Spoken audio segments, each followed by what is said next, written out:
Boa noite a todos. Eu vim aqui fazer uma aula rápida em sistematização em via aérea, como tornar medular as etapas. O que eu quero dizer com isso?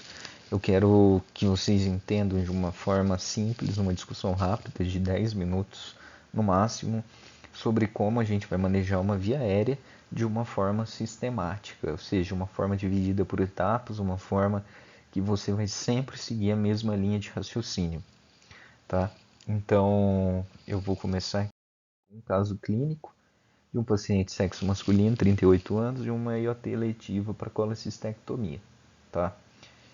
E o caso é um paciente do sexo masculino, 64 anos, obeso, em uma intubação orotraqueal na emergência por sepse de foco pulmonar, tá?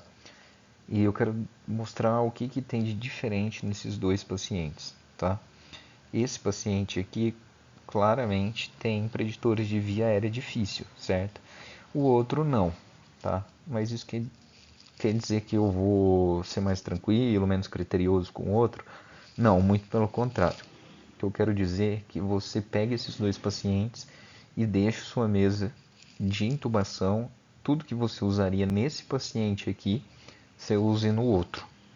Não use necessariamente, mas deixe preparado. Um tem preditor de VL difícil, o outro não. Mas quer dizer que o caso 1 vai ser fácil? Talvez não. Talvez você encontre um Cormac 3, não sei, se é o Cormac você só encontra na hora que você na laringoscopia direta ou por vídeo. Então, assim, minha ideia é passar para vocês a seguinte questão: sempre considere todos os pacientes como VL difícil, tá? E, assim, uma decisão de entubar é a sequência de eventos que eu gosto de dividir. Isso é uma. Eu peguei diversas fontes ao longo desses anos e, assim, estabeleci um sistema próprio meu, que eu gosto de fazer quando vou entubar um paciente, seja na UTI, na emergência, na enfermaria, qualquer lugar, assim, intra-hospitalar, tá? É, então, a decisão de entubar, seja decidiu entubar, a gente não vai discutir sobre isso. O paciente tem critérios de intubação, seja no caso um ou 2, por exemplo, e você vai proceder com a intubação. Eu bolei um método mnemônio que chama DEPRE, né? Aquele paciente que você olha e dá deprê de pensar que você pode cair na sua mão para você entubar. Então, assim, primeiro eu passo a definir a via aérea. Uma via aérea iminente, urgente ou expectante. Número 2, sequência de eventos, 7 P's da intubação. Cada lugar tem uma referência, uma sequência de eventos, mas eu vou explicar o jeito que eu mais gostei. 3 planos alternativos em caso de falha. 4 reunião com a equipe. E 5 e agora? Quem poderá nos defender? Então, o item 1, nessa questão que eu gosto de dividir de iminente, urgente, expectante, o iminente, no livro Walls, costumava falar do forced to act, mas hoje em dia tem trazido mais a ressuscitação do paciente antes que você seja forçado a agir. Isso quer dizer o quê? Aquele paciente que está com insuficiência respiratória aguda e você é forçado a entubar porque senão o paciente vai parar. Só que isso é um conceito que no novo livro do Walsh tem mudado bastante, porque tem focado mais na ressuscitação do paciente. Que se um paciente está quase parando, você vai fazer uma sequência rápida nele, a chance de parar é muito grande, né? Então, o que a gente tem que pensar nesse caso é sempre naquele paciente que em questão de minutos pode parar, pode entrar na insuficiência respiratória, pode broncoaspirar. Então, essa via aérea iminente é aquilo que você vai fazer tudo o mais rápido possível para tentar ressuscitar o paciente, para trazer ele para uma via aérea urgente, certo? Urgente.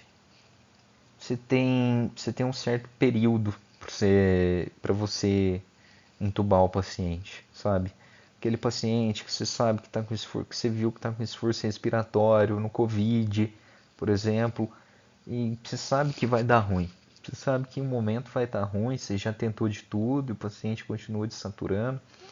mas você tem um tempo, sabe? Você tem 40 minutos, vamos dizer, para você resolver tudo. Então é um tempo bacana, um tempo que não justifica acontecer erros, né? Porque não, você tem esses 40 minutos, uma hora que seja, para organizar todo o seu material, chamar um colega para te ajudar, conversar com a equipe. Então, assim, as dificuldades têm que ser realmente aquelas que decorrentes da via aérea do paciente, não porque você deixou de pegar algum material, porque você usou um medicamento que não devia. E o expectante é aquele paciente mais tranquilo, sabe? Que você sabe que pode evoluir, tipo um edema agudo de pulmão. Você sabe que ele pode evoluir para tubo, mas a chance de um edema agudo evoluir para tubo é mais baixa que um paciente com SARA no COVID, né? Você vai tentar uma VNI, você vai entrar com Nipride. Então, assim, você sabe que pode ser que você entube, mas a chance de não entubar é muito grande. E o item 2, os eventos, tá? Os 7 P's da intubação. Muito famoso, né? Todo mundo conhece. Então eu vou colocar preparação, tá? Coloquei esse boneco horroroso aí, só para marcar bem na cabeça de vocês, tá? Então eu gosto de fazer a seguinte etapa. Eu gosto de começar de cima para baixo, de cima para baixo. Isso quer dizer o quê? No topo, tá? No topo. A gente vai começar organizando o paciente com o que fica no topo, né? Realmente, a régua, né? A régua, a gente vai testar o oxigênio, vai testar o vácuo, vai testar o ar comprimido, ver se tudo está funcionando, tá? O ventilador, a gente vai deixar aqui pronto, tá? Vai ficar testado, vai ficar discutir com o fisioterapeuta qual que vai ser o método que a gente vai entrar, se vai entrar pressão, se vai entrar volume, quais vão ser os parâmetros, tá? Vamos começar aqui também a montar a sedação, tá? Muito importante deixar a sedação, eu gosto sempre de deixar uma noradrenalina preparada também, que o paciente muitas vezes fica hipotenso logo em seguida, a intubação, e a pior coisa que tem é ver um paciente agitado depois da intubação. Então é desconfortável para o paciente, para a equipe, tem riscos, então é melhor deixar tudo preparado já bonitinho com o paciente já pronto para receber, tá? Certo? Então aqui em cima são mais essas principais coisas, tá? Depois a gente vai descendo, tá? Vamos para a parte da via aérea, tá? Aqui você vai fazer sua avaliação, uma lampate, vai ver se ele tem mobilidade boa cervical, você vai ver se ele tem cirurgia prévia, você vai, lembra sempre do Lemon, do Smart, do Rhodes, né? E do Roman, vai fazer tudo, ver, deixar o seu material, seu ambu preparado, vai deixar seu catéter de alto fluxo, se você for fazer uma oxigenação apneica, vai deixar os tubos preparados, certo? Geralmente deixa 2, 3 tipos de tubo, vai deixar seu laringo, desenhar um laringo aqui, né? Não vai ficar, ficou até que bom, né? Deixa seu laringo, vai deixar 2, 3 tipos de lâmina, deixa o vídeo laringo se você tiver, né? Principalmente sempre a primeira, a maioria das vezes é a primeira escolha. Não vou dizer sempre, mas é um ótimo instrumento. Você vai deixar testar o cuff, né? Certo? Depois daqui você vai descer mais, vai deixar a monitorização do paciente, checar se ele está monitorizado, se ele está com esfigmo bem posicionado, se está conseguindo capturar a pressão do paciente, se possível, se tiver condição adequada, tiver indicação uma PAI. Já deixa tudo preparado, aí você desce mais um pouco no membro, deixar 2 acessos puncionados, sempre deixe 2 acessos, se possível um 18 pelo menos, o outro pode deixar um 20, que seja, mas sempre deixa 2 puncionados, isso é uma coisa que eu aprendi na marra, certo? Já deixa o material para sondagem, depois que ele entubar, que vai ser importante você quantificar a diurese desse paciente logo depois. Então já vi acontecer de paciente ficar entubado e sem sonda por mais de um dia. Aí no segundo dia o paciente está com puta bexigoma. Então assim, parece bobo, mas é importante lembrar. Então assim, eu gosto de cima para baixo, certo? Ah, eu esqueci aqui também, na parte do acesso, deixa a sua medicação já aspirada e pronta, tá? Deixa a sua medicação aspirada e pronta, certo? Aqui em cima eu vou falar também, sempre deixe seu plano A, B e C, certo? Então basicamente é isso, tá? Eu fui bem direto aqui, dá para falar muita coisa aqui ainda nesse cenário, muita mesmo, sabe? E a gente vê no dia a dia acontecer muito erro nessa parte aqui. Na hora que tá lá, o, o bacanão aqui, com um laringo na boca do paciente, aí, nossa, esqueci cadê a máscara laringe? Não tô conseguindo entubar. Meu Deus, vai lá na farmácia buscar. O técnico sai correndo, tropeça, machuca, cai no chão. Então, complicado, né? Deixa tudo, segue essa sequência de cima para baixo. Pré-oxigenação, tá? Você vai considerar o paciente, tá vendo essa forma que o intubador aqui tá segurando ao dispositivo? Olha como é que ele faz um jaw thrust. Eu coloquei um vídeo na página no Instagram mostrando por ectoscopia, por escopia, como abre a via aérea essa manobra. Então, assim, para mim, essa aqui, sem dúvida, é o melhor jeito de ventilar um paciente. Claro, se ele não tiver contraindicação de manipulação cervical, né? Posicionamento. Isso daqui, para mim, foca, gasta um tempo nisso aqui, no posicionamento do paciente, certo? Exagerei um pouco aqui, vou apagar. Então, assim, foca bastante nesse momento. Porque, assim, se o paciente tá com o eixo, aqui ele ainda não tá bem posicionado, mas porque você vê que o eixo tá assim. O ideal é que o eixo você consiga deixar ele o mais reto possível para quem estiver aqui em cima conseguir ver a via aérea assim do epiglote de uma forma bem nítida, bem o mais assim bonitinho possível. Tá? Vou apagar de novo. Então assim, sempre deixe alinhado. Meato auditivo, externo, tá? Use a mão direita quando você for entubar, tá? A mão direita aqui para fazer um movimento para baixo e para frente, para empurrar, posicionar a cabeça do paciente para facilitar sua visualização.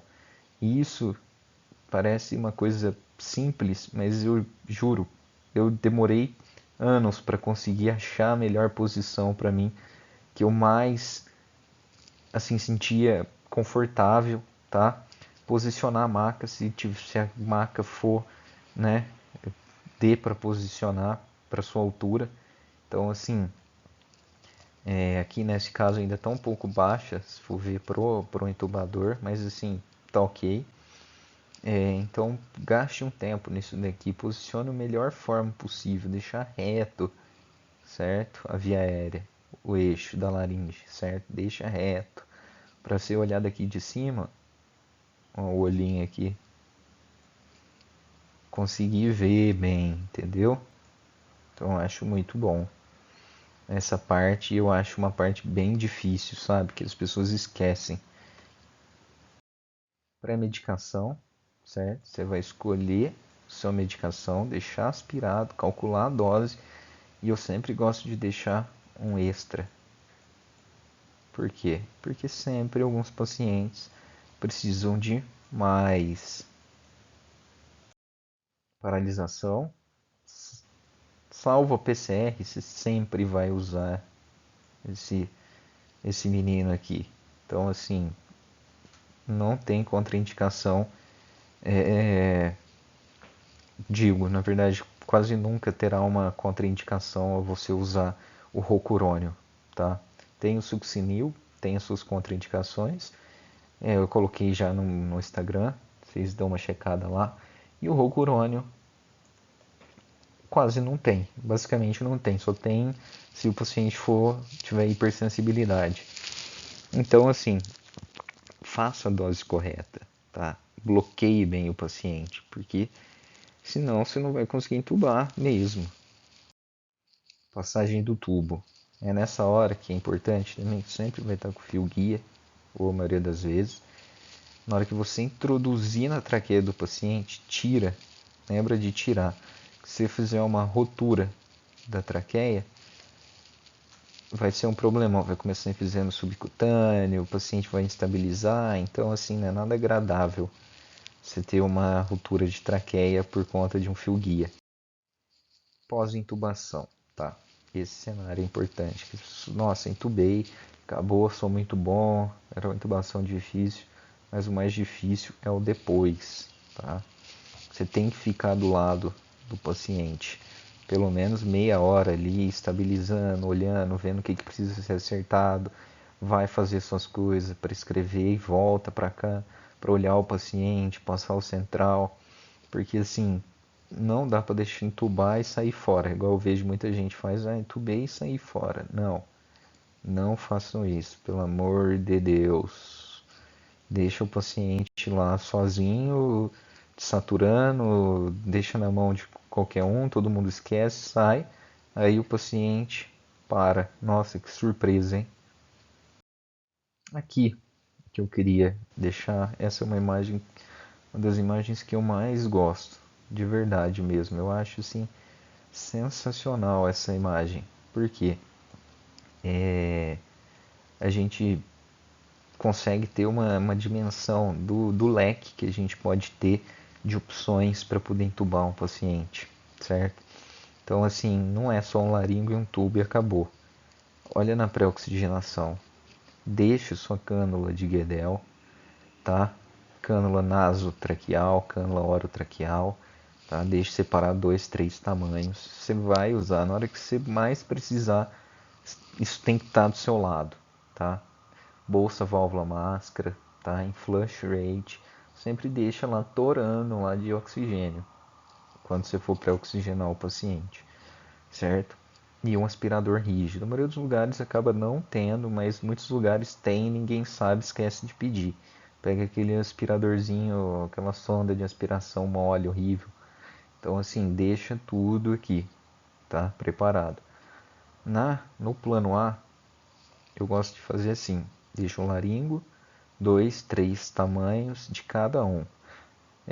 Se tiver o McCoy, ótimo. Se tiver um Miller, ótimo. Se deixa um Macintosh também, tá? Esse dispositivinho aqui é bacana, mas não é muito disponível pra gente, porque é o swivel. Então, você conecta na máscara laringe aqui, no paciente, você continua ventilando e entra com fibroscópio aqui. Mas assim, não é muito disponível, então não vou falar muito dele. Tubo, 2 tipos de tubo, ó. Entendeu? Dois. Nunca deixa um só lá e tá bom. A seringa, né, para você inflar o cuff, certo? Oxigenação apneica, tá? Considerar a oxigenação apneica, lubrificante para facilitar a passagem do tubo, vídeo laringo, se você tiver, dispositivo de fibra ótica, ou seja, o fibroscópio, tá? Aqui ele considera tubação acordado, mas eu não vou falar muito, senão vai prolongar demais. O buge, tá? Buge já me salvou muitas vezes e é muito bom. Máscara laríngea, tá? E isso aqui ninguém deixa do lado, mas deixa sempre material de crico, tá? Que o material de crico, que no UOL cita que eu acho que é o melhor que tem, bisturi, buge, tubo 6. Acabou, você consegue fazer uma crico ali, pôr o paciente para ventilar numa boa, de um jeito rápido. Reunião com a equipe, tá? Isso é importante, eu acho que antes é muito importante você delegar funções. O laringoscopista é o líder, tem que ter a voz de comando e ele que vai delegar funções, tá? Você faz aquilo, você fica na medicação, você chama um colega ali do lado se precisar, tá ok? Se eu falar chama ele, vai você, não vai 3 pessoas e deixa eu sozinha. Então isso eu acho assim sensacional. Integrar a equipe nesse procedimento, que esse é um procedimento que não é só do médico, tá? Todo mundo fica tenso, tá? Enfermeiro fica tenso, físio fica tenso, técnico fica tenso. Então assim, sua função é delegar funções, acalmar todo mundo e fazer com que cada um tenha o seu papel. E agora, quem poderá nos defender? Que todo mundo esquece. O ideal é que toda intubação tenha 2 médicos, tá? Isso eu acho assim, não é vergonha nenhuma. Eu acho que se tiver um colega ali do lado, chama ele, sabe? Falou, não precisa nem ele ficar do teu lado, mas fala, cara, eu vou entubar ali. Se precisar você não me dá uma ajuda, aí o cara já fica meio alerta ali, sabe? Você fala, passa para ele é um paciente com uma via aérea possivelmente difícil, ele tem restrição cervical. Então, assim, o cara já sabe, seu colega já sabe o que ele vai estar enfrentando se precisar, que é uma mobilidade cervical e tal, ele já vai saber que às vezes não precisa um laringoscopista melhor, você precisa de alguém, de saber o que você precisa, de orientar a pessoa o que está acontecendo. Olha, eu não consigo entubar porque a mobilidade está diminuída e ele é um Cormac 3. Tá? O cara já fala, putz, já vou com bugie, já vou com... Ele nem vai tentar laringoscopia direta. Tá? E mesmo que só tenha laringoscopia direta, ele já vai saber tipo, que vai vir bucha na frente, já vai preparar um bugie. Então, assim, o cara que você pediu ajuda, ele tem que saber o que você está querendo, entendeu? Então, assim, sempre. E outra, não conseguiu entubar na primeira, segunda, o paciente está desaturando, não insiste na mesma técnica, cara. Tenta outra técnica ou chama o cara, entendeu? Chama a tua ajuda, entendeu? Não tem vergonha. Passa, não tá conseguindo, tá desaturando, passa a máscara laríngea, entendeu? Não tem essa de ficar tentando. Eu já vi gente cavucando ali a garganta do paciente 3, 4, 5 vezes e conseguiu entubar, mas o paciente quase parou, a via aérea está toda demasiada, toda machucada. E assim, às vezes era só mudar a técnica, passa uma laríngea, ventila, espera, vê o que vai acontecer, tá? Pensa em outra estratégia, chama alguém. Então assim, o paciente não precisa para passar por isso, entendeu? Segurança do paciente, em primeiro lugar, sabe? Você tem que manter sua equipe segura para evitar acidentes e manter o paciente se manter seguro e manter o paciente, que é o mais importante de todo esse cenário, a vida dele está em risco. É um pai de família, uma mãe de família, essa pessoa tem irmão, tem namorado, tem namorada. Então, assim, você tem que considerar que aquela pessoa não é um objeto, ela tá ali, você precisa dar seu melhor e não deixar que seu ego seja maior do que a própria necessidade do paciente, entendeu? Não conseguir entubar, a gente fica mal, dá vontade de chorar, você fica chateadíssimo que você não conseguiu entubar, mas assim, vida que segue, chama alguém, faça o seu melhor. Essa aula foi rápida, tá? Acabou que eu falei 10 minutos, mas foram 24, 25 minutos. Tentei resumir, ainda faltou muita coisa, tá? E é isso, galera. A gente vai conversando mais. Essa foi uma aula inicial aí, só para a gente ter uma ideia, para a gente bater um papo.